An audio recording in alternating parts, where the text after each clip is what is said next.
Hello student, welcome to coherent English classes. मैं हूं आपका इंस्ट्रक्टर मोहम्मद जियाउल्ला कमर। आप देख रहे हैं हमारे YouTube channel coherent English classes. और आज की जो टॉपिक है वो है बिहार स्कूल एग्जामिनेशन बोर्ड की जो 12वीं की किताब है रेनबो, उसका पहला chapter Indian civilisation and culture का पैराग्राफ नंबर 1 से लेकर 7 का एक्सप्लेनेशन। इस वीडियो के अंदर आपको जो है लाइन बाय लाइन एक्सप्लेनेशन मिल जाएगा और साथ में जो है इसका वर्ड मीनिंग और उसकी जो पूरी पैराग्राफ में क्या कहा गया है उसके बारे में भी हम लोग डिटेल से डिस्कस करेंगे। तो बने रहिए इस वीडियो के अंदर। आइए स्टार्ट करते हैं। इससे पहले कि हम आगे बढ़ें, हम आपको बता दें कि कोहेरेंट इंग्लिश क्लासेस की जो कोहेरेंट इंग्लिश क्लासेस जो हमारी जो कोचिंग क्लासेज है उसकी तरफ से एक बुक निकलती है जिसका नाम है रेनबो स्नैपशॉट। ये नाम की जो किताब आपको निकलती है जो कि पूरे बिहार में पोस्ट ऑफिस के द्वारा जो है ये सर्कुलेट की जाती है। इस बुक की जो सबसे बड़ी जो खासियत ये होती है कि ये जो बुक होती है इसमें आपको आपकी जो रेनबो जो है 100 मार्क्स की जो किताब है उस किताब का प्रत्येक चैप्टर का हिंदी इंग्लिश अनुवाद मिल जाएगा। क्वेश्चन आंसर हो या फिर उसका समरी हो या फिर जो है एक्सप्लेनेशन हो, वो सारा का सारा चीज़ इसके अंदर जो है हिंदी इंग्लिश में मिल जाती है। तो इससे फ़ायदा ये होता है कि आपको कोई कोचिंग क्लासेस ज्वाइन करने की ज़रूरत नहीं पड़ती है। आप घर बैठे हुए और अभी से और इसी वक्त से आप जो है स्टार्ट कर सकते हैं। घर बैठे हुए लाइन बाय लाइन पढ़िए, कहानी को समझिए, जिससे आपकी 2-3 चीज़ आपकी जो बहुत परफेक्ट हो जाती है। पहला चीज़, आपका जो इंग्लिश का जो डर है वो निकल जाता है। लाइन बाय लाइन रहता है, एक लाइन हिंदी एक लाइन इंग्लिश रहती है, तो आसानी से आप जो है उसको पढ़ते हैं। पढ़ने से आपकी फ्लुएंसी यानी कि जो आपकी जो रुकावट होती है बोलने में, जैसे आप कोई सेंटेंस को ठीक से नहीं बोल पाते तो वो चीज़ आपकी जो है इम्प्रूव होती है। दूसरी चीज़ ये होती है कि आप पूरी कहानी को समझ लेते हैं, तो आपकी जो ऑब्जेक्टिव बनाने में आपको बहुत आसान होता है। तो ये वीडियो जो बनी हुई है इसमें जितना भी कंटेंट जो दिया गया है वो सारे की सारी कंटेंट जो है रेनबो स्नैपशॉट से ली गई है। तो आइए स्टार्ट करते हैं बिना समय गवाए हुए। Indian civilisation and culture. Indian civilisation and culture जो है वो असल में मोहनदास करमचंद गांधी यानी कि महात्मा गांधी के द्वारा लिखी गई एक तुलनात्मक लेख है। ये तुलनात्मक लेख यानी कि कॉम्परेटिव जो आर्टिकल है इसके अंदर तुलना किया गया है भारतीय सभ्यता और संस्कृति का किसके साथ, विदेशी जो है यानी कि वेस्टर्न जो है पश्चिमी जो सभ्यता और संस्कृति है उसके साथ इसका जो है तुलना किया गया है। तो आइए बिना समय गवाए हुए एक एक करके हम लोग जो है इस लाइन को समझते हैं और समझकर पढ़ते हैं। देखिए यहाँ लिखा हुआ है, I believe that, paragraph number 1 है, आई बिलीव, मैं मानता हूँ, that the civilisation India has evolve, कि भारत ने जो सभ्यता विकसित की है, is not to be beaten in the world, दुनिया में चुनौती नहीं दिया जा सकता, नथिंग कैन इक्वल, कुछ भी नहीं हो सकता, the seed sown by our ancestor, हमारे पूर्वजों के द्वारा बोए गए बीज के बराबर, रोम वेंट, रोम दुनिया से मिट गया, वेंट माने होता है चला जाना, तो रोम जो है दुनिया से मिट गया, Greece share the same faith, Greece का वही हाल हुआ, ग्रीस का वही हाल हुआ, जो हाल रोम का हुआ वही हाल ग्रीस का हुआ, यानी कि रोम भी दुनिया से मिट गया, ग्रीस भी दुनिया से मिट गया। The might of the pharaoh was broken, might का मतलब होता है ताकत, जो फ्राहो यानी कि जो फिरौन मिस्र का जो राजा था, मिस्र का जो सम्राट है उसको फ्राहो कहते हैं। तो मिस्र के जो सम्राट आए उसकी जो ताकत थी वो भी जो है क्या ब्रोक हो गई, ब्रोकन का मतलब हो गया टूट गई, खत्म हो गई, उसका जो है बर्बाद हो गया, चकनाचूर हो गया। Japan has become westernize, Japan पश्चिमी देशों जैसा बन गया। Of China nothing can be said, चीन का कुछ भी नहीं कहा जा सकता। बट इंडिया इज स्टिल, लेकिन भारत अभी भी सम हाउ और अदर, किसी न किसी तरह, साउंड एट द फाउंडेशन, अपने नींव पे जमा हुआ है। The people of Europe learn their lesson from the writing of the man of Greece और रोम, यूरोप के लोग ग्रीस या रोम के लेखन से सबक सीखा। Which exist no longer in their former glory, जो अब अपने पूर्व महिमा में मौजूद नहीं है। In trying to learn from them, उनसे सीखने की कोशिश में, यूरोपियन इमेजिन दैट, यूरोपी यानी यूरोपियन का मतलब होता है यूरोप के जो लोग हैं, यूरोपवासी जो है ये मान बैठे कि they will avoid the mistake of Greece and Rome, वे ग्रीस और रोम की गलतियों से बच जाएंगे। Such is their pitiable condition, ऐसी उसकी दयनीय स्थिति है। ये पहला पैराग्राफ है जिसका line by line Hindi English translation है। और इसी तरह सेम इसी तरह आपको जो है कहाँ मिल जाएगा, आप अगर किताब खरीदते हैं 220 रुपया, बड़ा ही सस्ता। यानी कि देखिए, अगर आप इस किताब को खरीद लीजिएगा तो आपको रेनबो की किताब खरीदने की ज़रूरत नहीं पड़ेगी, आपको गेस पेपर खरीदने की ज़रूरत नहीं पड़ेगी, आपको जो है ऑब्जेक्टिव नहीं खरीदने की, ऑब्जेक्टिव की जो बुक होती है वो खरीदने की ज़रूरत नहीं पड़ेगी। यानी कि सारी चीज़ इसी के अंदर, 400 पेज की किताब है। तो इसका पहला पैराग्राफ है, ये तो हम आपको लाइन बाय लाइन एक्सप्लेन किए, अनुवाद किए। अब जो हम लोग क्या करते हैं, इसके बारे में समझते हैं कि पहला पैराग्राफ में गांधी जी ने असल में क्या कहा। देखिए, गांधी जी कहते हैं कि मैं मानता हूं कि जो सभ्यता का जो बीज है, मैं मानता हूं जो सभ्यता का जो बीज है, जो हमारे पूर्वजों के द्वारा, हमारे एंसेस्टरों के द्वारा जो बोया गया है, वो दुनिया में सबसे बेहतरीन बीज है। यानी हमारी जो सभ्यता है वो दुनिया की सबसे बेहतरीन सभ्यता है, ठीक है। और देखिए, इंडिया की जो सभ्यता है वो किसके साथ शुरू हुई थी, रोम के साथ, ग्रीस के साथ शुरू हुई थी। रोम, ग्रीस और जो है इंडियन सिविलाइजेशन जो है, ये तीनों सिविलाइजेशन आगे पीछे थोड़े ही दिनों के जो अंतराल पे ये आई थी वजूद में दुनिया के अंदर। आप देखिए कि रोम जो है आज से हजारों साल पहले ये मिट गया, खत्म हो गया। ग्रीस जो है ये भी दुनिया से खत्म हो गया। लेकिन भारतीय जो सभ्यता है, भारत की जो संस्कृति है, भारत की जो सभ्यता है, वो अभी तक गांधी जी के अनुसार जीवित है। और अभी भी देख सकते हैं आप, भारतीय संस्कृति या सभ्यता जो हमारी अभी तक जिंदी है। लेकिन रोम की जो सभ्यता है, रोमन एम्पायर, कभी अब देखें रोमन एम्पायर के बारे में आप सुनते हैं, अभी नहीं सुन पाते। ये दुनिया की महाशक्ति यानी कि सुपर पावर थी। जैसे अमेरिका भी सुपर पावर है, उसी तरह से रोमन एम्पायर हुआ करती थी, ग्रीस हुआ करता था, फ्राहो यानी कि इजिप्शियन एम्पायर होती थी, मिस्र की जो सम्राट, मिस्र के जो सम्राट हुआ करते थे ये फ्राहो यानी कि फिरौन हुआ करते थे। ये दुनिया के सर्वशक्तिशाली राजाओं में से गिनती होती थी इसकी, ये सुपर पावर थे। लेकिन इसका देखिए हाल क्या हुआ, ये खत्म हो गया, दुनिया से मिट गया, दुनिया से बर्बाद हो गया। लेकिन हमारी सभ्यता जो है अभी तक जो है जिंदी है, ठीक है। उसमें जो गांधी जी कहते हैं कि रोम का वही हाल हो गया, ग्रीस भी जो है सो दुनिया से मिट गया, जो फिरौन था उसका बल टूट गया, यानी उसकी जो ताकत है वो चकनाचूर हो गई। जापान जो है वेस्टर्नाइज हो गया, यानी वेस्टर्न कल्चर में अपने आप को ढाल लिया, यानी कि जो पश्चिमी सभ्यता है उसके अंदर जापान ने अपने आप को ढाल लिया। चाइना के बारे में गांधी जी कहते हैं कि कुछ भी नहीं कहा जा सकता कि वो अपनी सत्ता को लेकर चलेगा या भी वो भी जो है अपनी सत्ता को ख़त्म कर देगा। लेकिन इंडिया, भारत, लेकिन भारत के बारे में गांधी जी कहते हैं कि किसी न किसी तरह टूटा फूटा ही सही अपने नींव पर जो है जमा हुआ, अपने आधार पे जमा हुआ है। अभी तक हमारी सत्ता ज्यों की त्यों है, इतनी पुरानी सत्ता भी अभी तक जमी हुई है। तो इसमें कुछ तो है, जो कि कुछ बात है, तभी तो इतने दिनों से टिक सकती है। देखिए, जो ओरिजिनल माल होता है वही टिकता है ज़्यादा दिनों तक। अगर डुप्लीकेट होता है तो आपको 100, 125 साल, 200 साल, 1000 साल उसके बाद ये जो है ख़त्म हो जाता है, बर्बाद हो जाता है। लेकिन हमारी सभ्यता की जो बीज है वो इतनी बेहतरीन बीज है, यानी कि हमारी जो सभ्यता है इतनी बेहतरीन सभ्यता है कि अभी तक ये जो है इसकी जो है छाप अभी तक पूरी दुनिया में जो है। अब कहते हैं कि द पीपल ऑफ यूरोप, यानी यूरोप के जो लोग हैं वो जो है ग्रीस और रोम जो कि दुनिया से मिट गया, उसकी जो इतिहास है उसको पढ़कर सबक सीखा, है ना, सबक सीखा। जो और वो ये भी कहते हैं कि जो ग्रीस और रोम है वो अपने पूर्व महिमा में मौजूद नहीं, जो इस दुनिया के अंदर अभी मौजूद नहीं है, जो महिमा थी उसकी, जो महानता थी उसके अंदर मौजूद है ही नहीं, ठीक है। तो उसकी जो राइटिंग है, राइटिंग का मतलब यहाँ पर हो गया लेखन, लेखन का मतलब हो गया उसका जो इतिहास है, उससे जो है ये जो है सीखने लगे, यानी सीखें, सीखने की कोशिश में, यानी कि सीखने के क्रम में ये मान बैठे यूरोप के लोग, यूरोप के लोग ये मान गए कि वो ग्रीस और रोम की गलतियों से बच जाएंगे। वो ये मान बैठे कि ग्रीस और रोम की गलतियों से बच जाएंगे।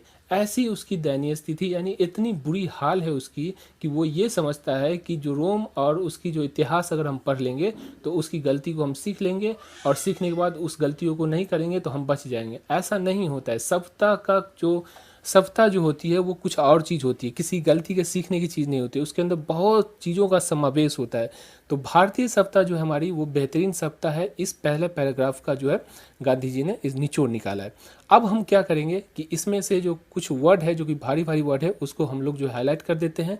आप वीडियो को पॉज करके इसे जो है सो अपने नोटबुक के अंदर एक एक करके इसे राइट डाउन कर ले और इसे याद करें, ठीक है। तो आइए पैराग्राफ नंबर 1 से स्टार्ट करते हैं। देखिए ये बिलीव का मतलब होता है मानना, मैं बिलीव करता हूँ, मैं विश्वास करता हूँ, तो बिलीव का मतलब क्या होता है, मानना या विश्वास करना, ठीक है। सिविलाइजेशन का मतलब सभ्यता होता है, ये तो आपको पता ही है। इवॉल्व, EVOLVED, इवॉल्व, इवॉल्व का मतलब होता है विकसित करना, इवॉल्व का मतलब विकसित हुआ, ये ईडी लग गया यानी कि पास्ट टेंस में हो गया, तो इसीलिए ये विकसित किया गया, ये हो गया इसका माने। लेकिन इवॉल्व, EVOLV, इवॉल्व, इवॉल्व का मतलब क्या होता है, विकसित करना, यानी कि किसी चीज़ को बढ़ाना, उसको डेवलप करना, ये क्या कहलाता है, इवॉल्व कहलाता है, ठीक है। बीट, बीट से बना है बीटन, बीटन का मतलब होता है मारा, बीटन का मतलब मारना पीटना, बीट मतलब मारना पीटना, लेकिन यहाँ पे एक और माने होता है बीट का, बीट का मतलब होता है चुनौती देना, तो यहाँ पे बीटन का मतलब यहाँ पे क्या है, चुनौती देना, तो बीटन मतलब क्या हुआ, चुनौती दिया, बीटन का मतलब क्या हुआ, चुनौती दिया, ये पास्ट टेंस में हो गया इसलिए चुनौती दिया। आगे चलते हैं, इक्वल का मतलब आपको मालूम है बराबर, है ना, देखिए बराबर। सीड्स का मतलब आपको मालूम है बीज, सीड्स का मतलब क्या होता है, बीज, ठीक है। और जो है यहाँ पे ये 100, सौ, सौ का मतलब क्या होता है, सौ का मतलब होता है बुआई करना, जैसे आप गेहूं या धान को खेत में जो बोते हैं यानी उसको जो छींटते हैं, तो उसे हम कहते हैं सौ करना, ठीक है। और ये जो है पास्ट टेंस हो गया इसका, तो सौन हो गया, सौन का मतलब हो गया इसका बोना, बोया, बोए गए, ये पास्ट में चला गया इसलिए ये इसका मतलब क्या हो, सौन का मतलब बोए गए। आगे चलते हैं, शेयर, शेयर का मतलब क्या होता है, शेयर का मतलब होता है शेयर करना, शेयर का मतलब क्या होता है, शामिल होना, यानी किसी चीज़ को बंटवारा करना, उसे शेयर कहते हैं, ठीक है। तो शेयर्ड, शेयर का मतलब बंटवारा किया, ठीक है।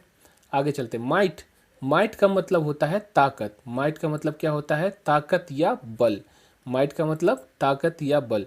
फ्राहो, फ्राहो का मतलब होता है फिरौन, ये आप YouTube पे या फिर गूगल पे सर्च करके देखिए, फ्राहो को अगर सर्च कीजिएगा तो आपको पता चल जाएगा कि फ्राहो कौन था, क्या था, इसकी पूरी डिटेल आपको पता चल जाएगी। जिस तरह भारत के जो राजा को हम लोग सम्राट कहते हैं, उसी तरह जो है मिस्र के यानी कि इजिप्ट के जो राजा थे उसे हम लोग जो है फ्राहो कहते थे, ठीक है।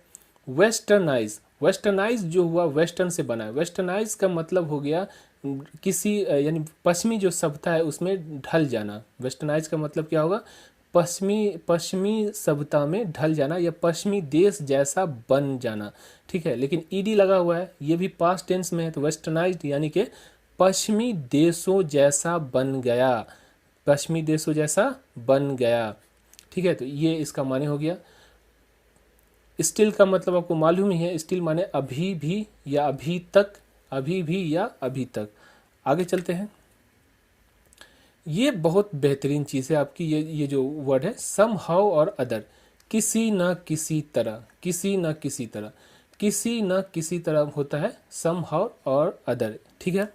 फाउंडेशन समझिए, फाउंडेशन जो होता है जैसे घर वगैरह बनाते हैं तो न्यू वगैरह डालते हैं ना, तो फाउंडेशन का मतलब होता है न्यू, स्थापना भी होता है और न्यू भी होता है, तो यहाँ पे जो है न्यू होता है, ये देखिए न्यू, समझ में आ गया, फाउंडेशन का मतलब न्यू।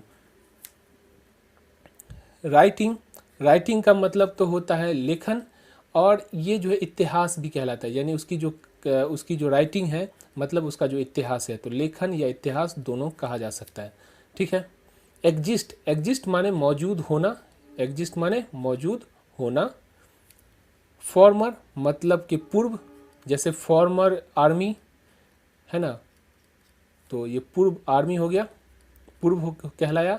ग्लोरी, ग्लोरी का मतलब होता है महिमा, ग्लोरी का मतलब क्या होता है, महिमा, याद कर लीजिए। उसके बाद देखिए इमेजिन, इमेजिन का मतलब होता है मान लेना या कल्पना करना, ठीक है। इमेजिन का मतलब क्या होता है, मान लेना या कल्पना करना, ठीक है। अवॉइड, अवॉइड का मतलब होता है परहेज करना, अवॉइड का मतलब परहेज करना। यू शुड अवॉइड कोल्ड, आपको जो है ठंडी से परहेज करना चाहिए क्योंकि आपको स्नोफिलिया है, ठीक है। तो ये अवॉइड का मतलब क्या होता है, परहेज करना, बचना, ठीक है, अवॉइड। उसके बाद देखिए पिटीबल कंडीशन, पिटीबल कंडीशन का मतलब होता है दयनीय स्थिति, बुरी स्थिति, यानी उसकी इतनी बुरी स्थिति है, कंडीशन। पिटीबल कंडीशन का मतलब क्या होता है, दयनीय स्थिति, ये चीज़ समझ में आ गई आपको। तो ये आपके जो है कुछ वर्ड मीनिंग थे, जिसे आप जो है वीडियो को पॉज कीजिए और एक एक करके आप जो है क्या कीजिए, किसी कॉपी में आप जो है इसे लिख लीजिए और इसे याद कीजिए। इससे आपकी जो वर्ड मीनिंग यानी जो वोकेबलरी पावर है वो बढ़ जाएगी। आगे चलते हैं। Paragraph number 2। In the midst of all this, in the midst of all this, India remain immovable and that is her glory. इन सब के बीच भारत अचल रहा और यही उसकी महिमा है।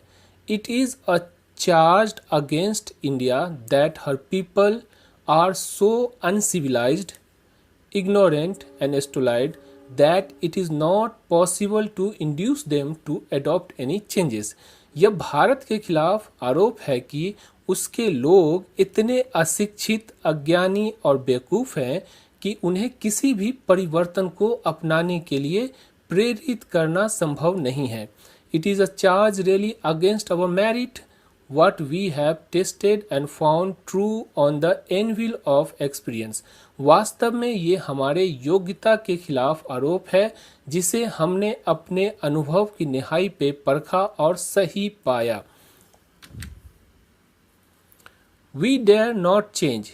Many thrust their advice upon India and she remains steady. This is her beauty. हमें बदलने की साहस न करे। कईयों ने भारत पर अपनी सलाह थोपी पर हम स्थिर रहे, यही हमारी सुंदरता है। It is the sheet anchor of our hope, यही हमारे उम्मीद की मुख्य आधार है। ठीक है, तो ये तो रहा आपका लाइन बाय लाइन ट्रांसलेशन। अब हम लोग जो है इसके बारे में समझने की कोशिश करते हैं।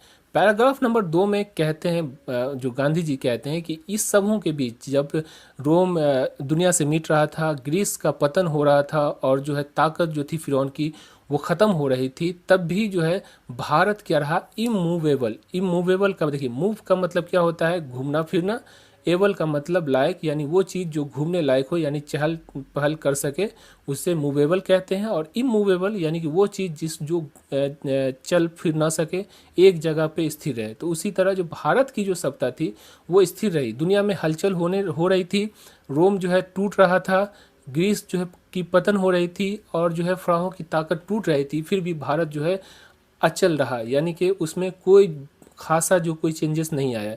और यही जो है इसकी महिमा है, यानी कि इस सभ्यता को महान बनाता है, ये गांधी जी कहते हैं। उसके बाद कहते हैं कि भारत के खिलाफ जो है पश्चिमी सभ्यता के लोग जो है, यानी पश्चिमी लोग जो है, यूरोपियन लोग जो है, ये आरोप लगाते हैं कि उसके लोग इतने अशिक्षित हैं, यानी उसके लोग जो है अशिक्षित हैं, अज्ञानी हैं और बेवकूफ़ हैं कि उसे किसी भी परिवर्तन, जो कोई नई चेंजेस आती है, नई चेंजेस किसी भी परिवर्तन को अपनाने के लिए प्रेरित यानी उसे जो है मनाया नहीं जा सकता है।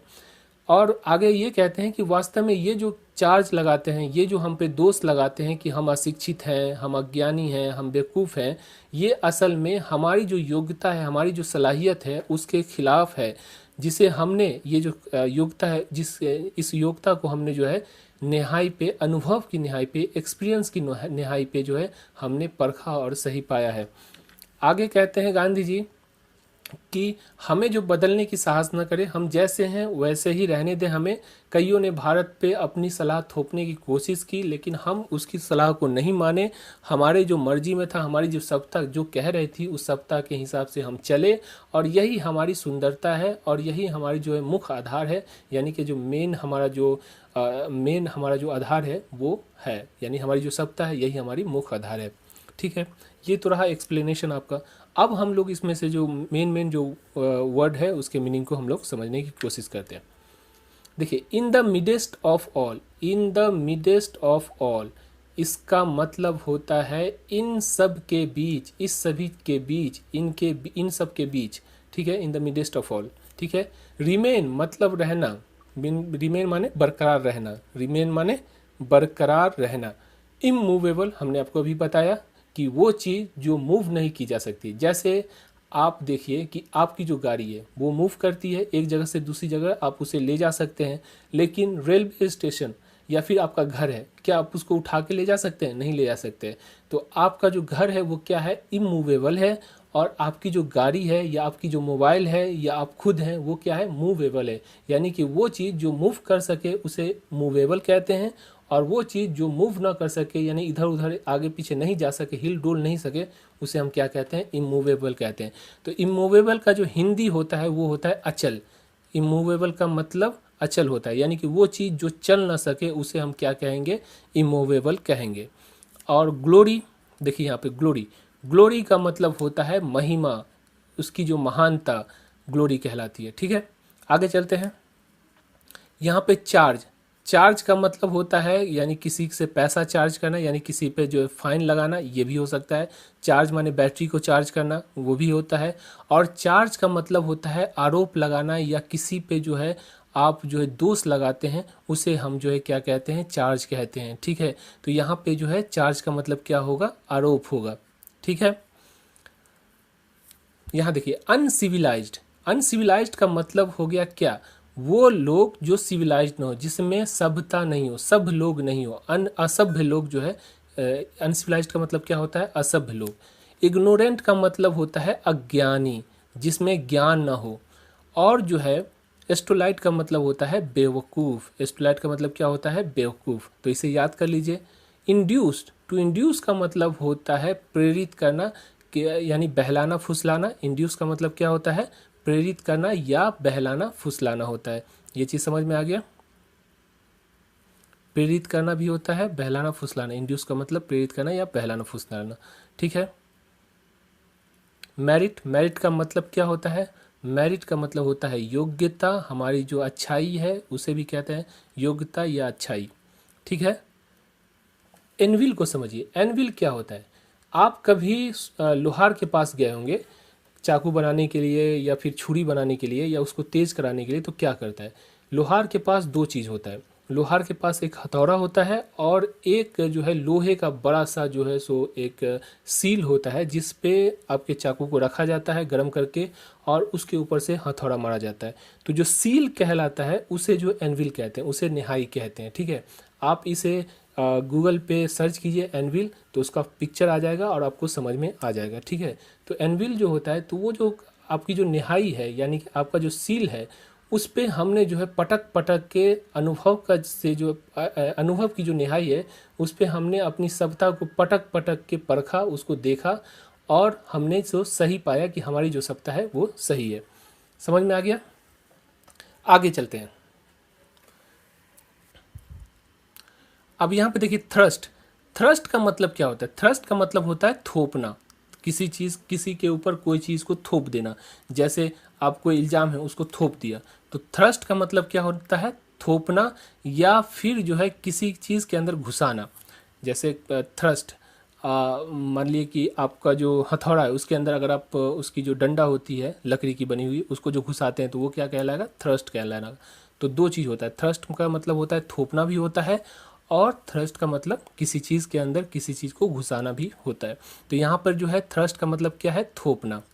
ठीक है, एडवाइस आपको मालूम है, सलाह। रिमेन्स बरकरार रहना। स्टडी, स्टडी जो है इमूवेबल, इमूवेबल या स्टडी दोनों एक ही वर्ड है, यानी कि अचल या फिर स्थिर। जो चल फिर ना सके उसे स्थिर भी कह सकते हैं, अचल भी कह सकते हैं। ठीक है, तो स्टडी का मतलब क्या होता है? स्थिर होता है। हो गया, अब आगे चलते हैं। Paragraph number 3, civilization is that mode of conduct which point out to the man the path of duty. सभ्यता वो आचरण है जो इंसान को कर्तव्य का पथ यानी कि रास्ता बताती है। Performance of duty and observance of morality are convertible term. कर्तव्यों का प्रदर्शन और नैतिकता का पालन परिवर्तनीय नियम है। To absorb morality is to attain mastery over our mind and our passion. नैतिकता का पालन करना हमारे मन और हमारे जुनून पर स्वामित्व प्राप्त करना है। So doing we know ourselves. ऐसा करने से हम खुद को जानते हैं। The Gujarati equivalent for civilization means good conduct. Gujarati में सभ्यता का समानांतर अर्थ है अच्छे आचरण। ये तो होगी आपका लाइन बाय लाइन ट्रांसलेशन। अब इसको समझने की कोशिश कीजिए। पैराग्राफ नंबर 3 में गांधी जी कहते हैं कि सिविलाइजेशन जो होता है वो एक आचरण होता है जो हमें बतलाता है। पॉइंट आउट का मतलब क्या होता है? बतलाता है। क्या चीज़? पाथ ऑफ ड्यूटी, यानी कि आपकी जो रिस्पॉन्सिबिलिटी है, आपका जो दायित्व है, उसको बतलाता है। कौन? सिविलाइजेशन बतलाता है, यानी आपको सिविलाइजेशन आपके दायित्व में बांध देता है, आपके रास्ता को दिखाता है। परफॉर्मेंस कहते हैं कर्तव्यों का प्रदर्शन और नैतिकता का जो पालन है, यानी कर्तव्यों का प्रदर्शन और नैतिकता का जो पालन है वो आपस में एक दूसरे में बराबर है, यानी एक दूसरे में इंटरचेंज किया जा सकता है। उसके बाद कहते हैं कि नैतिकता का पालन करने से हमारे मन जो है, यानी हमारा जो मन है जो कि हमेशा भागा फिरता है, या हमारा जो जुनून है, जज्बात है, उस पर जो है हम कंट्रोल कर सकते हैं, स्वामित्व प्राप्त कर सकते हैं, यानी कि उसका जो है हम उस पर कंट्रोल कर सकते हैं, ये गांधी जी कहते हैं। और ऐसा करने से अगर हम ऐसा सभी सिविलाइज्ड बनेंगे तो हमें क्या हो, खुद को जानते हैं, यानी हमको जानने का मौका मिलता है, खुद को जानने का मौका मिलता है। और गुजराती में जो है सभ्यता का जो समानांतर अर्थ, यानी कि पर्यायवाची शब्द जो होता है वो क्या कहलाता है? अच्छा आचरण। यानी अच्छा आचरण मतलब गुजराती में क्या होगा? सिविलाइजेशन होता है। ये चीज़ गांधी जी का है। अब इसके अंदर जो वर्ड मीनिंग को देख लीजिए, देखिए यहाँ पे mode of conduct. Mode of conduct का मतलब होता है आचरण। मोड ऑफ कंडक्ट का मतलब क्या होता है? आचरण। ठीक है। पॉइंट्स आउट का मतलब होता है बतलाना, राह दिखाना, पॉइंट आउट। ठीक है। पाथ का मतलब होता है रास्ता, और ड्यूटी का मतलब होता है हमको ड्यूटी का मतलब होता है कर्तव्य। आपकी जो रिस्पॉन्सिबिलिटी होता है, आपका जो कर्तव्य होता है, आपका जो दायित्व होता है, उसे ड्यूटी कहते हैं। परफॉर्मेंस, प्रदर्शन। परफॉर्मेंस यानी जैसे आप क्रिकेट खेलते हैं तो कहते हैं यार तुम्हारा परफॉर्मेंस अच्छा नहीं है, तो परफॉर्मेंस का मतलब क्या होता है? प्रदर्शन। Observance, observance of morality are convertible term. और जो है पालन। ऑब्जर्वेंस का मतलब क्या होता है? पालन करना। ऑब्जर्वेंस का मतलब क्या होता है? पालन करना। और मोरालिटी का मतलब समझिए, मोरालिटी का मतलब होता है कर्तव्य। मोरल से बना है मोरालिटी। मोरालिटी का मतलब क्या होता है? कर्तव्य। Convertible term. कन्वर्टिबल का मतलब होता है परिवर्तनीय। कन्वर्टिबल का मतलब क्या होता है? परिवर्तनीय। और टर्म का मतलब होता है नियम, जैसे term and condition. Term and condition का मतलब क्या होता है? रूल, रेगुलेशन, नियम, है ना। तो टर्म का मतलब नियम होता है। आगे चलिए। ऑब्जर्व। ऑब्जर्व मतलब पालन करना। ऑब्जर्व का मतलब क्या होता है? पालन करना। टू ऑब्जर्व मतलब पालन करना। मोरालिटी आपको बता ही दिया गया है। अटेन मतलब प्राप्त करना। अटेन का मतलब क्या होता है? प्राप्त करना। और मास्टरी का मतलब होता है स्वामित्व। स्वामित्व। अटेन का मतलब क्या होगा? प्राप्त करना। और स्वामित्व का मतलब क्या होगा? मास्टरी। मास्टर से बना है मास्टरी। माइंड आपको मालूम है। पैसन। पैसन का मतलब होता है जुनून, जज्बात, है ना, तो ये जुनून कहलाता है पैसन। इक्वेलेंट का मतलब होता है समानांतर, समानांतर। ठीक है, यानी कि बराबर, पर्यायवाची। गुड कंडक्ट अच्छे आचरण। गुड कंडक्ट का मतलब क्या हुआ? अच्छे आचरण। समझ में आ गया आपको? अब पैराग्राफ नंबर 4 पे जाते हैं। If this definition be correct then India, as so many writer have shown, has nothing to learn from anybody else and this is as it should be। यदि ये परिभाषा सही है तो भारत, जैसा कि इतने सारे लेखकों से पता चलता है, किसी और से सीखने की आवश्यकता नहीं है और ये वैसा ही है जैसा होना चाहिए। आगे चलते हैं।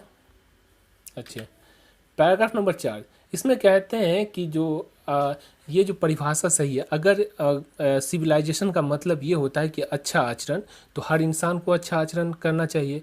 तो अगर ये परिभाषा सही है कि अगर सभ्यता का मतलब होता है, यानी सभ्य लोग जो होते हैं अच्छे आचरण वाले होते हैं, तो भारत, जैसा कि बहुत सारे जो लेखक भारत के हक में लिखे हैं, और उससे ये पता चलता है कि भारतीय जो लोग हैं वो अच्छे होते हैं, तो किसी से सीखने की ज़रूरत क्या है? हम तो खुद अच्छे ही हैं ना। तो अगर हम अच्छे हैं तो हम किसी से क्यों सीखें? हमें किसी से सीखने की आवश्यकता नहीं है। और जो है ये जो हमारी जो सभ्यता है वो वैसे ही है जैसा होना चाहिए, यानी कि हमें जो अच्छा, देखो हर इंसान अच्छा बनने की कोशिश करता है। हम ऑलरेडी अगर अच्छे हैं तो हमें किसी से सीखने की ज़रूरत क्या है, हम तो अच्छे ही हैं, ठीक है। और यहाँ पे जो है जैसे डेफिनेशन, डेफिनेशन का मतलब होता है परिभाषा, और एनीबॉडी एल्स का मतलब होता है किसी और, किसी और, किसी और जो होता है एनीबॉडी एल्स का मतलब क्या होता है, किसी और। आगे चलते हैं, paragraph number 5। We notice that the mind is a restless bird. The more it gets, the more it wants and still remain unsatisfied. हम देखते हैं कि मन एक बेचैन पक्षी है, जितना अधिक मिलता है उतना अधिक चाहता है और तब भी असंतुष्ट रहता है। The more we indulge our passions, the more unbridled they become. जितना अधिक हम अपनी भावनाओं में लिप्त होंगे उतना ही ये बेलगाम होगा। Our ancestors therefore set a limit to our indulgence. इसीलिए हमारे पूर्वजों ने हमारे भोग विलास की एक सीमा निर्धारित की है। They saw that happiness was largely a mental condition. उन्होंने देखा कि खुशी काफ़ी हद तक एक मानसिक स्थिति है। इसमें कहते हैं कि हम ये देखते हैं, यानी हमें ये पता चलता है, अगर आप गौर कीजिएगा एक्सपीरियंस के हिसाब से, कि मन जो है एक बेचैन पक्षी है, जितना अधिक उसको मिलता है उतना अधिक की चाहत होती है। एग्जाम्पल के तौर पे, आप एकदम गरीब इंसान है, आपके पास कुछ नहीं है, साइकिल तक नहीं चलाने के लिए, आप क्या सोचते हैं कि देखो रोज़ हम जो है पैदल चलते हैं, काश मेरे पास एक साइकिल हो जाता तो हम जो है कि दूरी जो है उसको अपनी साइकिल से करते हैं, थकना जो हमारा कम हो जाता। खुदा क्या किया, आपको जो है एक साइकिल प्रदान कर दिया, यानी कि आपको जो इतना पैसा हो गया कि आपको एक साइकिल हो गई।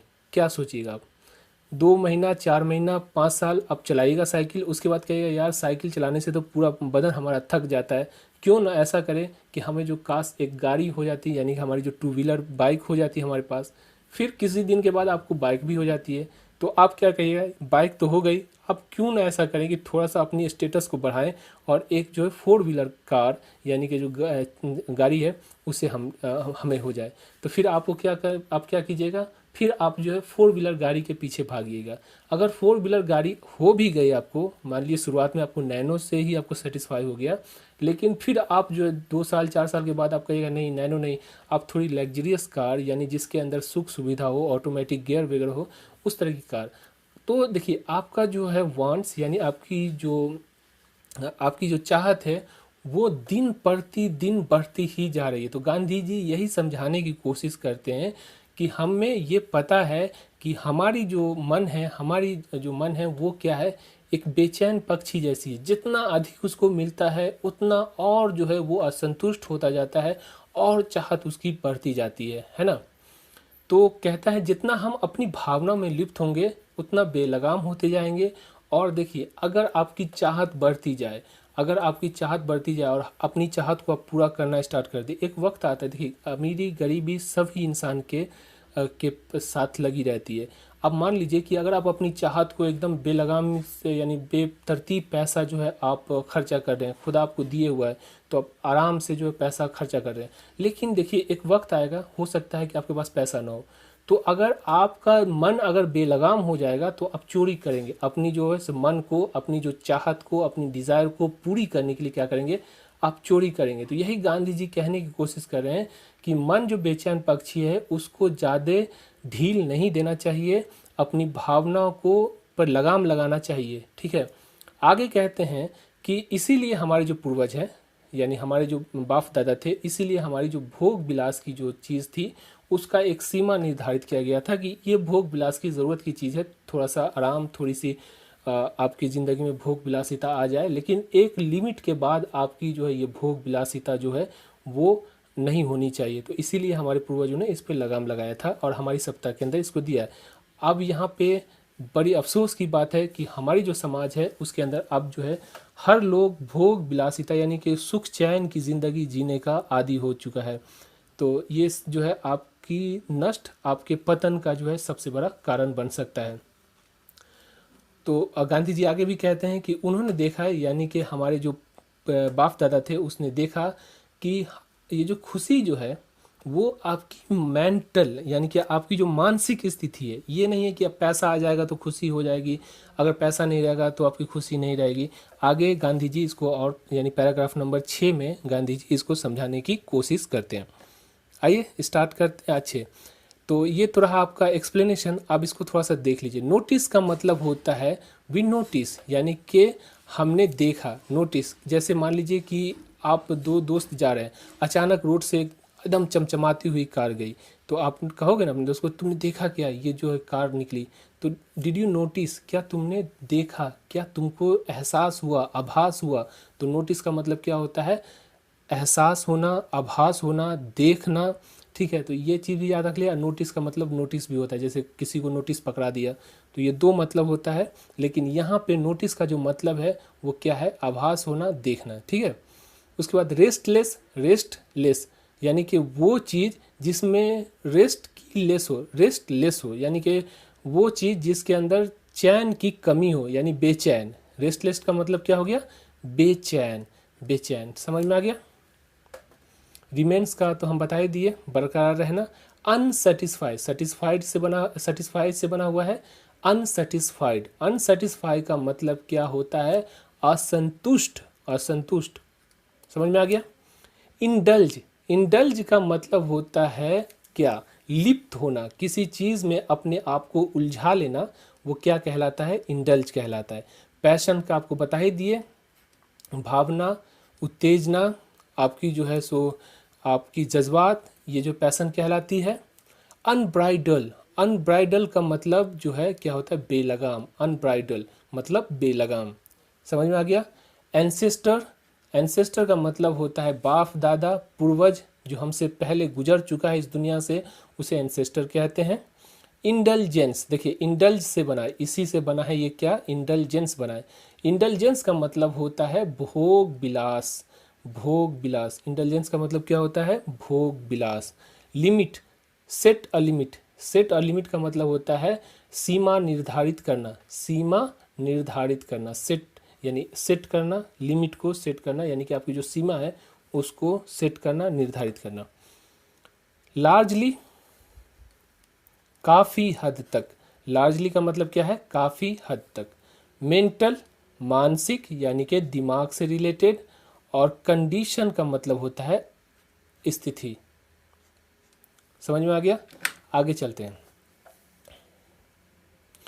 Paragraph number 6, a man is not necessarily happy because he is rich और unhappy because he is poor. ये जरूरी नहीं कि एक आदमी खुश है क्योंकि वो अमीर है, या दुखी है क्योंकि वो गरीब है। The rich are often seems to be unhappy, the poor to be happy, millions will always remain poor। कई बार देखा गया है कि अमीर दुखी होता है और गरीब जो है सुखी, लाखों लोग हमेशा गरीब रहेंगे। Observing all this, our ancestor dissuaded us from luxurious and pleasure। ये सब देखकर हमारे पूर्वजों ने हमें विलासिता और आनंद से रोका। We have managed with the same kind of plow as existed thousands of years ago। हजारों साल से हम उसी तरह के हल के साथ काम कर चुके हैं जो सालों पुराना है। We have retained the same kind of cottage that we had in former times। हम उसी तरह की कुटिया में, यानी कि झोपड़ी में बरकरार हैं, रह रहे हैं, जो हमारे पास पुराने ज़माने से है। And our indigenous education remain the same as before। और हमारी स्वदेशी शिक्षा पहले की तरह ही है। We have had no system of life crowding competition। हमारे पास जीवन भ्रष्ट प्रतियोगिता की कोई प्रणाली नहीं है। Each followed his own occupation or trade and charged a regulation wage। सब अपने अपने व्यवसाय व्यापार में लगे हैं और एक निर्धारित मजदूरी लेते हैं। It was not that we did not know how to invent machinery. ऐसा नहीं था कि हमें मशीनरी यानी जो मशीन है उसका आविष्कार करने का तरीका पता नहीं था। But our forefathers knew that if we set our hearts after such thing, we would become slaves and lose our moral fiber।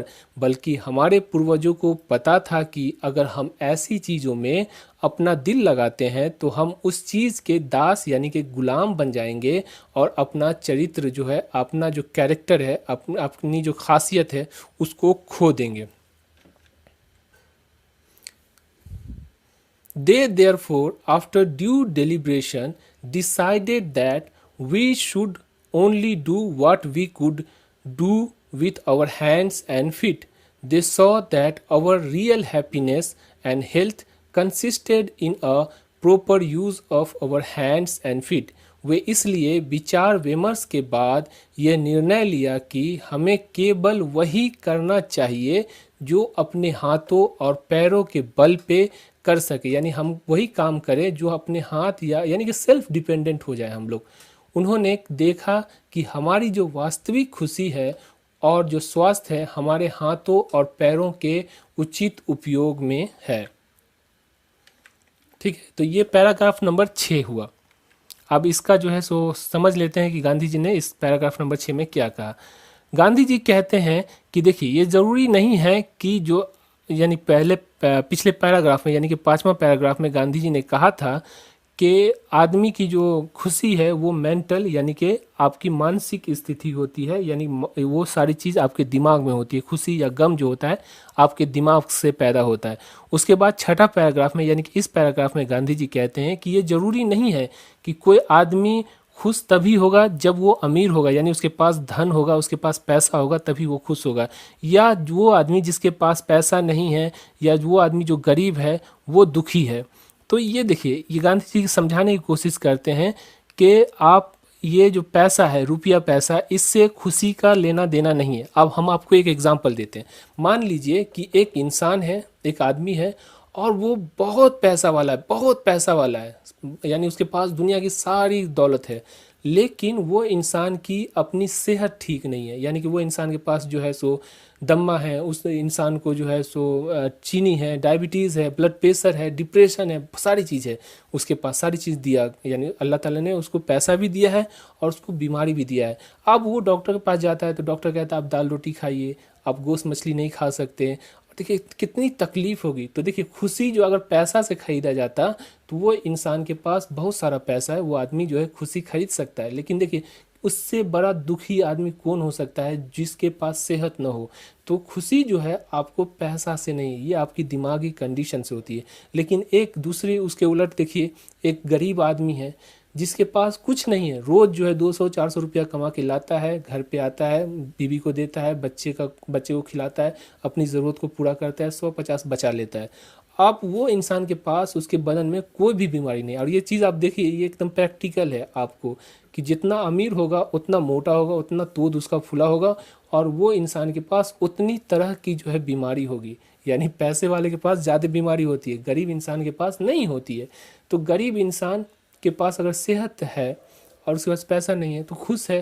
देखिए अगर आपके बदन में तकलीफ़ नहीं है, आपकी बीमारी नहीं है आपके बदन में, तो आप 9 बजे आराम से सो जाइएगा, सुबह 6 बजे उठिएगा, काम पे जाइएगा, बस हो गया ख़त्म। लेकिन अगर आपके पास बीमारी है तो आप बताइए कितनी बड़ी तकलीफ़ होगी। तो पैसा सब कुछ नहीं होता है, पैसा से खुशी को ख़रीदा नहीं जा सकता है, या फिर जो है जिसके पास पैसा नहीं है वो दुखी रहेगा, ऐसा नहीं होता है। ठीक है, उसके बाद कहते हैं गांधी जी कि कई बार ये देखा गया है कि अमीर दुखी होता है और गरीब जो सुखी होता है। और ये देखिए ये दुनिया का विधान है कि लाखों लोग जो है गरीब ही रहेंगे, बहुत कम लोग होते हैं जो पैसे वाले होते हैं। ठीक है, तो ये चीज़ हमने आपको बताया कि ऐसा देखा गया है और ये समाज की प्रैक्टिकल होती है कि जितना आदमी के पास पैसा होता है उतनी परेशानी और बढ़ती रहती है।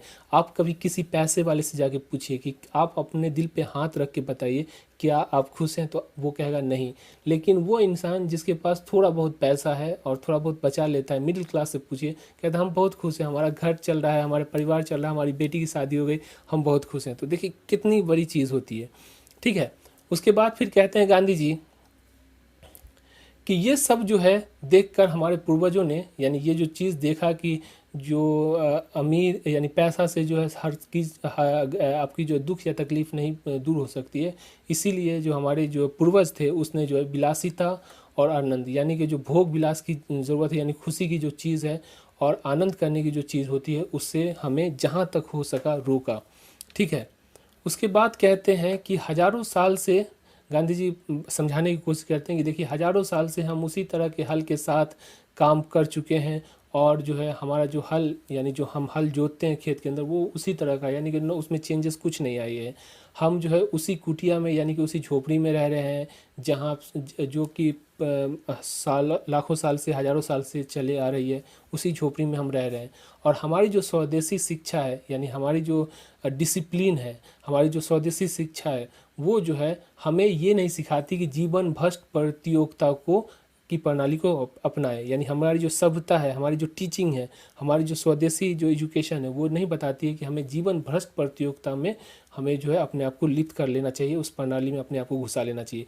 देखिए जैसे ही अपनी इच्छा को अगर आपकी इच्छा पर कंट्रोल नहीं है आपका, आपकी इच्छा बार बार जो है सो डिमांड बढ़ाती जाएगी। आप अगर इच्छा पर कंट्रोल नहीं कीजिएगा, तो अगर आप इच्छा को पूरी कीजिएगा तो आपको क्या करना पड़ेगा, आपको लालची बन जाइएगा। यानी कि अगर जिस पर कंट्रोल नहीं है इंसान का इच्छा पे, वो इंसान लालची बन जाता है। और लालच एक ऐसी बला होती है, एक ऐसी बुराई होती है कि जिस इंसान के अंदर चली जाती है वो इंसान जिंदगी भर कमाता रहता है, लेकिन उसकी जो है उसकी जो हवस होती है, उसकी जो ग्रीड होती है, उसकी जो लालच होती है, वो कभी जो है ख़त्म नहीं होती है। तो ये देखिए प्रतियोगिता मत करें अपनी, यानी कि अपनी जीवन की जो है सो प्रतियोगिता ऐसा ना करें, भ्रष्ट प्रतियोगिता ना करें जिससे जो है आपकी लालच बढ़ती जाए और लालच की वजह से आप जो है एक दूसरे का जो सर काटना स्टार्ट कर दें, ठीक है। तो ये चीज़ आपको गांधी जी ने बताया। उसके बाद कहते हैं कि सब अपने अपने जो व्यवसाय में, यानी हमारा जो देश है इसमें लालच नहीं है। उस पुराने ज़माने की बात कर रहे हैं, आज से 100 साल पहले। अभी तो बहुत लालच भरा हुआ है हमारे हिंदुस्तान के अंदर, पूरा भर चुका है। तो उस ज़माने की बात कहते हैं कि उस ज़माने में लोगों को जो है कोई लालच नहीं थी, थोड़ा सा कमाया, आराम भरपेट आराम किया। देखिए अगर आप ज़्यादा कमाइएगा, ज़्यादा अगर लालच होगी आपको, ज़्यादा आपकी जो है सो ज़रूरत होगी, या ज़्यादा आपकी जो है सो डिमांड होगी, आपकी जो है सो आवश्यकता होगी, तो आपको ज़्यादा कमाना पड़ेगा। जहाँ पर 5 घंटा कमाते हैं वहाँ 10 घंटा कमाना पड़ेगा। तो आपको टाइम कहाँ मिलेगा कि आप अपने आप को सुकून ला सकें।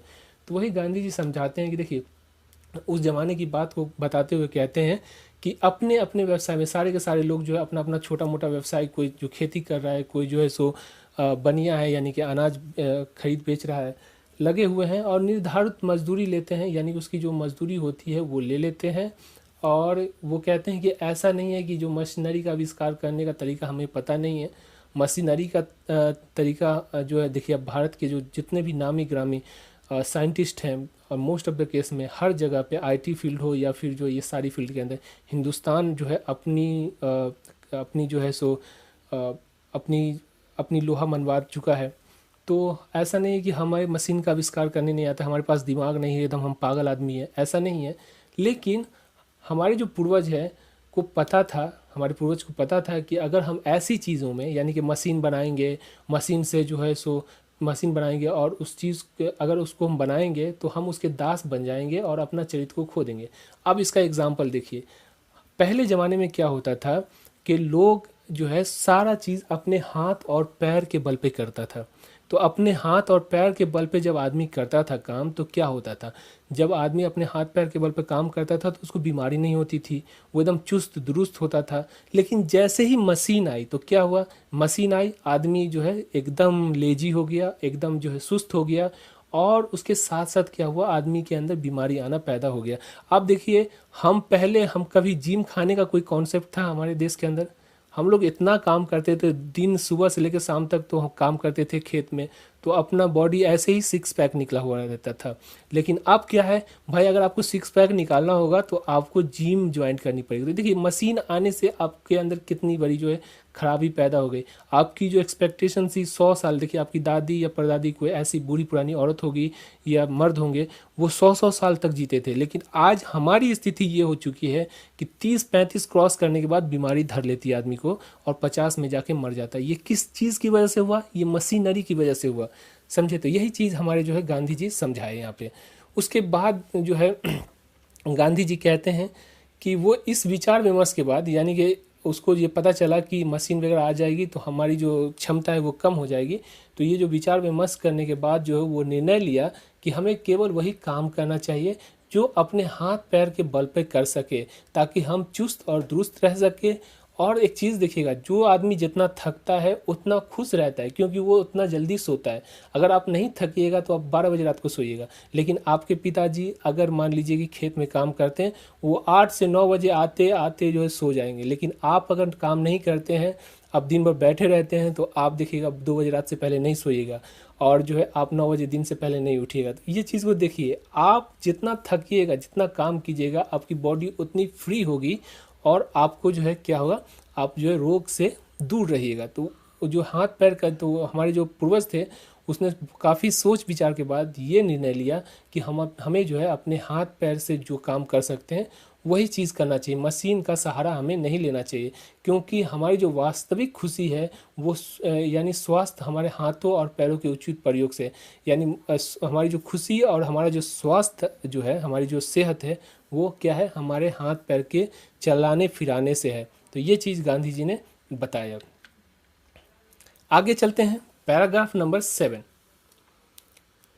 They further reasoned that large cities were a snare and a useless encumbrance and that people would not be happy in them. उन्होंने आगे ये तर्क दिया कि बड़े शहर प्रलोभन का एक जाल है और जो है बेकार की एक बोझ है और जिसमें लोग खुश नहीं रह पाएंगे। That there would be a gang of thieves and robbers, prostitutions and vice flourishing in them and that poor man would be robbed by rich man, कि चारों ओर लुटेरों का गिरोह होगा, वेश्यावृत्ति और बुराइयां इनमें फले फूलेगी और गरीब लोगों को अमीरों द्वारा लूटा जाएगा। They were therefore satisfied with a small village, इसीलिए वे छोटे से गांव से संतुष्ट थे। ठीक है, अब ये तो हो गया। तो उन्होंने जो पैराग्राफ नंबर 7 में गांधी जी कहते हैं कि उन्होंने ये तर्क दिया, यानी हमारे बाप दादा ने कहा कि हमें जो अपने हाथ पैर का जो उचित प्रयोग करना क्यों चाहिए, तो उसका तर्क दिया, यानी उसका जो रीज़न दिया कि बड़े जो शहर होते हैं जहाँ पे जो बिजनेस धंधा होती है, मशीन वगैरह सब लगती है, वो प्रलोभन का एक जाल हो जाता है और बेकार की एक बोझ होती है जिससे लोग खुश नहीं रह पाएंगे। अब देखिए, बड़े शहर के अंदर आप देखिए, गांव के अंदर अगर 5,000 रुपया कमाइएगा और शहर के अंदर 20,000 रुपया कमाएगा, दोनों बराबर हो जाएगी। ठीक है, तो आप ये बताइए कि शहर के अंदर जाता क्या कोई भी आदमी 20,000 25,000, एक नॉर्मल आदमी को 20 से 25,000 से ज़्यादा की नौकरी नहीं मिलती है। अब 20-25,000 रुपया जो आदमी कमाता है, शहर में जाता है बड़ी जो है एक आशा लेकर, एक उम्मीद लेकर कि हम जाएंगे वहाँ अच्छा से कमाएंगे, लेकिन वहाँ पे जाने के बाद देखिए क्या क्या होता है। वहाँ पे चोर उचक्का रहता है जो आपके पैसे को चोरी कर लेता है या फिर आपको बेच देता है, आपका दिल गुर्दा कलेजी को बेच देता है। प्रोस्टिट्यूशन होती है, वेश्यावृत्ति यानी रंडीबाजी जो कहते हैं उसको, यानी कि ये अब समझाना है हमें तो इसलिए हम आपको बोले। तो प्रोस्टिट्यूशन जो होता है यानी वेश्यावृत्ति होती है वहाँ पे। उसके बाद जो वॉइस फ्लरिशिंग, वॉइस का मतलब होता है बुरी चीज़ जो है, फ्लरिश होता है, फ्लरिश का मतलब फलता फूलता है वहाँ पे, है ना। और पुअर मैन जो है अमीरों के द्वारा लूटा जाता है, यानी अमीर जो है गरीब आदमी को लूट लेता है।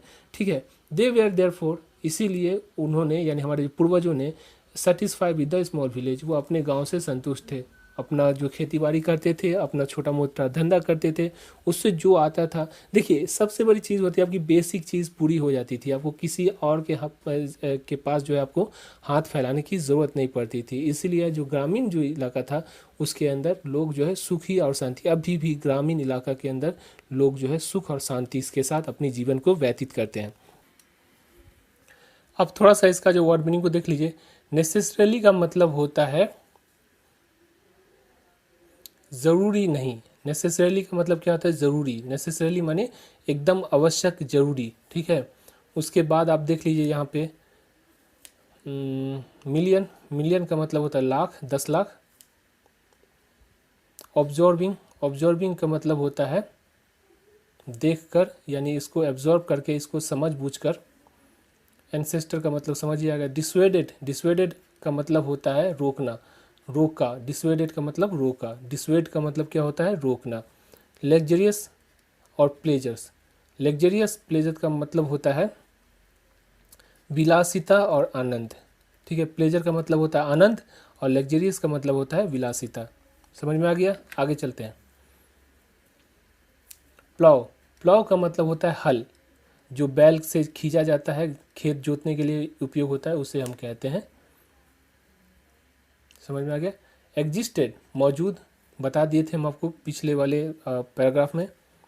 रिटेन, बरकरार रहना, रिटेन का मतलब क्या हुआ, बरकरार रहना, बरकरार। कॉटेज, कॉटेज का मतलब होता है झोपड़ी या कुटिया, झोपड़ी या कुटिया। फॉर्मर टाइम, पुराने ज़माने, पुराना ज़माना जो होता है उसको कहते हैं।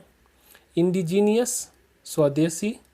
एजुकेशन, शिक्षा, बरकरार रहे, ठीक है। उसके बाद होता है लाइफ क्रॉडिंग कंपटीशन, जीवन भ्रष्ट प्रतियोगिता। आगे चलते हैं। ऑक्यूपेशन, व्यवसाय, व्यापार।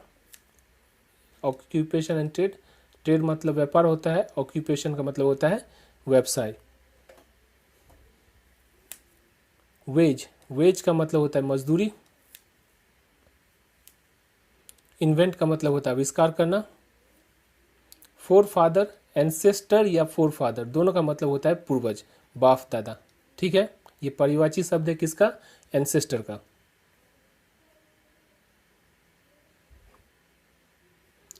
Set out, set out hurt, इसका मतलब होता है दिल लगाना।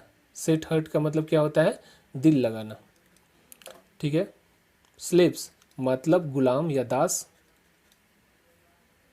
मोरल फाइबर, मोरल फाइबर मतलब होता है चरित्र।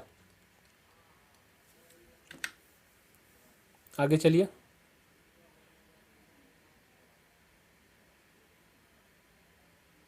आफ्टर ड्यू डिलिब्रेशन का मतलब होता है सोच विचार, यानी विचार विमर्श के बाद, सोच विचारने के बाद, सोचने और विचारने के बाद, ठीक है। आफ्टर ड्यू डिलिब्रेशन का मतलब क्या होता है, सोचने विचारने के बाद या विचार विमर्श के बाद। डिसाइडेड मतलब निर्णय लिया। कंसिस्टेड, कंसिस्ट का मतलब होता है शामिल होना। कंसिस्टेड का मतलब क्या होता है, शामिल होना। और जो है आगे चलते हैं। रीजन, रीजन का मतलब हुआ तर्क दिया, तर्क दिया। रीजन का मतलब तर्क देना और रीजन का मतलब क्या होता है, तर्क दिया। स्नेर, स्नेर का मतलब क्या होता है, जाल।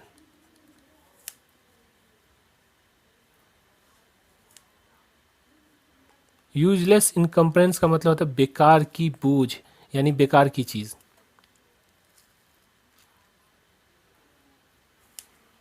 थीफ्स मतलब चोर, हो गया। रॉबर मतलब लुटेरा। प्रोस्टिट्यूशन वैश्यावृत्ति। वाइस माने बुराइयां। फ्लरिशिंग माना फलना फूलना। फ्लरिशिंग का मतलब क्या होता है, फ्लरिशिंग का मतलब फलना फूलना। लूटा जाना यानी किसी को लूट लेना। रॉब्ड लूटा जाएगा, ठीक है, हो गया खत्म। तो इस तरह से आपकी जो है 1 से लेके 7 पैराग्राफ तक आपका जो एक्सप्लेनेशन खत्म हुआ। आशा करता हूँ ये वीडियो आपको अच्छी लगी होगी। हम आपसे रिक्वेस्ट करते हैं कि अगर आपने हमारी एप्लीकेशन यानी कि कोहेरेंट इंग्लिश क्लासेज को डाउनलोड, कोहेरेंट इंग्लिश क्लासेज को अगर आपने सब्सक्राइब नहीं किया है तो आप सब्सक्राइब कर लीजिए। हमारी एप्लीकेशन है कोहेरेंट इंग्लिश क्लासेज, जिसे गूगल प्ले स्टोर से आप जो है डाउनलोड कर सकते हैं, तो उसे डाउनलोड कर लीजिए। उसमें आपको क्या होगा, ये सारी की सारी वीडियो, ये पहली वीडियो आपको यूट्यूब पे अवेलेबल होगी। बाकी जितनी भी वीडियो है यानी कि 7 से लेकर जो 24 पैराग्राफ तक की वीडियो है, वो सारी की सारी वीडियो सिर्फ और सिर्फ कोहेरेंट इंग्लिश क्लासेज की एप्लीकेशन पे अवेलेबल होगी, जिसके अंदर आप 300 रुपया एक टाइम में पे करके पूरी, यानी कि आपकी जो बिहार बोर्ड की पूरी, चाहे ग्रामर का हो या बुक हो या एस्से हो, सारी चीज़ आपको वहाँ पे अवेलेबल हो जाएगी। देखिए ये 300 रुपया कोई बड़ा मायने नहीं रखता है, इसलिए हम लोग लेते हैं क्योंकि हमें इसको टाइपिंग करवाना पड़ता है, फिर उसके बाद हमें एप्लीकेशन चलाने पर जो खर्च पड़ता है, और देखिए हम भी आपके ऊपर ही डिपेंड होते हैं। ये सारी चीज़ हम किस लिए बनाते हैं, आपके लिए बनाते हैं, तो इसीलिए हम लोग जो है 300 रुपया चार्ज कर रहे हैं एप्लीकेशन पे। आप आइए उस एप्लीकेशन पे, आपको सारी चीज़ मिल जाएगी, कोई भी कोचिंग ज्वाइन करने की ज़रूरत नहीं है। आप वहाँ पे स्पोकन और जो है बिहार बोर्ड की जो 12वीं की तैयारी आराम से कर लीजिएगा, हर चीज़ आपको वहाँ पर मिलेगी। आप एक बार, मैं आपको रिक्वेस्ट करता हूँ कि कोई भी कोचिंग क्लासेस के अंदर जाने से पहले एक बार हमसे ज़रूर जो है कांटेक्ट कीजिए। 90 65 82 98 62 ये हमारा नंबर है, इस नंबर पे कांटेक्ट कीजिए और आप एक बार ज़रूर कोहेरेंट इंग्लिश क्लासेस की एप्लीकेशन को देखिए। ये एप्लीकेशन आपको बहुत ही बेहतरीन एप्लीकेशन है। घर बैठे हुए सिर्फ 300 रुपये में, आपको 3000 या 3500 रुपये देने की ज़रूरत नहीं है, सिर्फ 300 रुपये में आप घर बैठे हुए पूरी कंप्लीट सिलेबस की तैयारी कर सकते हैं। अभी तक हमारे पास 3500 जो स्टूडेंट्स हैं वो ऑलरेडी इनरोल हो चुके हैं विद इन 2 मंथ्स टाइम के अंदर। और आप बताइए कि आने वाले टाइम में हमें ये उम्मीद है कि 16 से 20 हज़ार स्टूडेंट हमारे जो है सबसे, यानी कि सबसे ज़्यादा जो है स्टूडेंट हमारी एप्लीकेशन पे आ रहे हैं। तो हम आपसे रिक्वेस्ट करते हैं कि देखिए आप एप्लीकेशन को डाउनलोड कीजिए और एक बार कॉल करके देखिए, पहले देख तो लीजिए किस तरह का एप्लीकेशन है। अगर अच्छा लगे तो ठीक है, नहीं अच्छा लगे तो कोई भी परेशानी या कोई भी जो है आपको तकलीफ़ की बात नहीं है। तो उम्मीद करता हूँ ये वीडियो आपको अच्छी लगी हुई होगी। अगर अच्छी लगी है तो प्लीज़ आप जो है इस वीडियो को जितना हो सके अपने दोस्तों के अंदर जो है सर्कुलेट करें। Thank you so much for watching.